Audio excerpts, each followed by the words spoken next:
Okay, so I'm going to pull out a couple of things that I typically carry in my pack when I'm hiking in the winter. So I always carry a pack cover.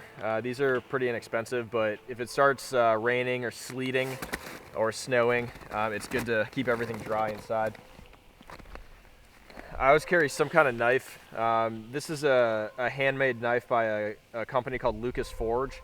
It's a pretty small, I think it's a one-man business, but it's full tang, which means it has a single piece of metal that extends from the blade all the way into the handle, so it's a lot stronger.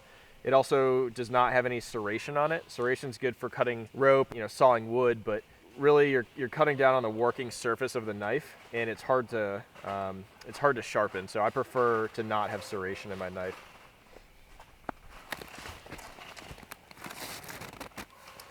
Water bottle, and one of the things you have to take into consideration is the temperature that you're hiking in. So these Nalgene bottles are freezing out here at the spout.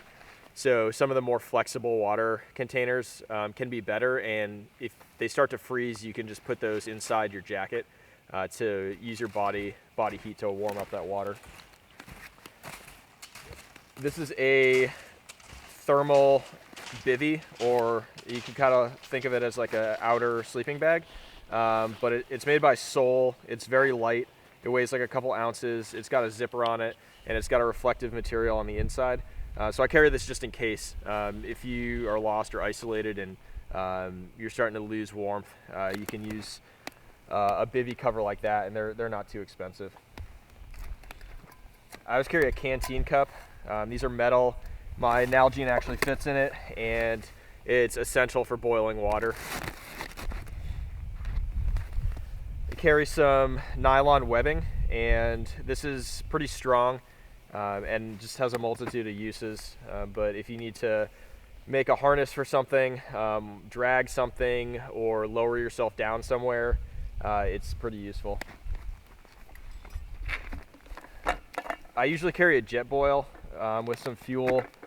Some cold weather fuel, just because I never really know. I've been hiking before, and I've come upon people that were ill prepared, didn't have water, or are starting to suffer from the early stages of hypothermia.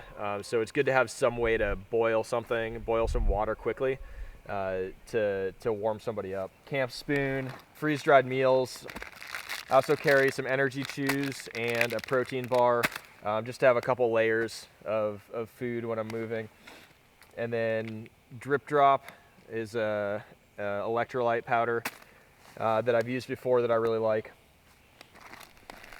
Carry a couple of these hot hands just in case. I carry a med kit, and that's got really the essentials for first aid.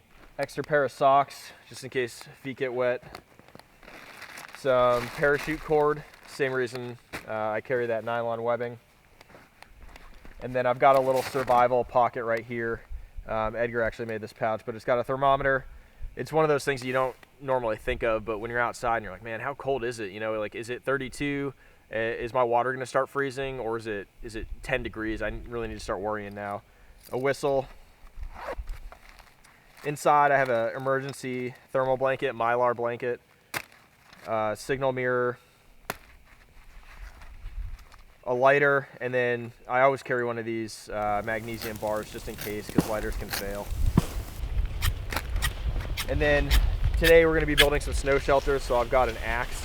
Axe selection is kind of difficult because it's one of those tools that you really want it to do everything. Unfortunately, an axe does not do everything, so you have to choose your tool to kind of fit your activity, right? So this is a Grand Fords Brooks forest axe. It's good for taking down saplings, splitting small firewood, but it's not good for taking down big trees. You need a felling axe for that, or splitting large logs back at camp. I've got a couple different sizes of axes, but this is the one that I'll usually carry if I'm trying to take down some trees about the width of my forearm. And I think that's pretty much it. I carry a couple carabiners too, just in case. Went hiking with a friend, and the dog was kind of injured one time, and we were about to make a harness with some of this webbing and use a carabiner to kind of hoist him up and carry him together. So I've just been in situations where I've needed to use almost all this stuff. You just never know when it is, and it's not too heavy. So I always figure it's better to have and not need than to need and not have.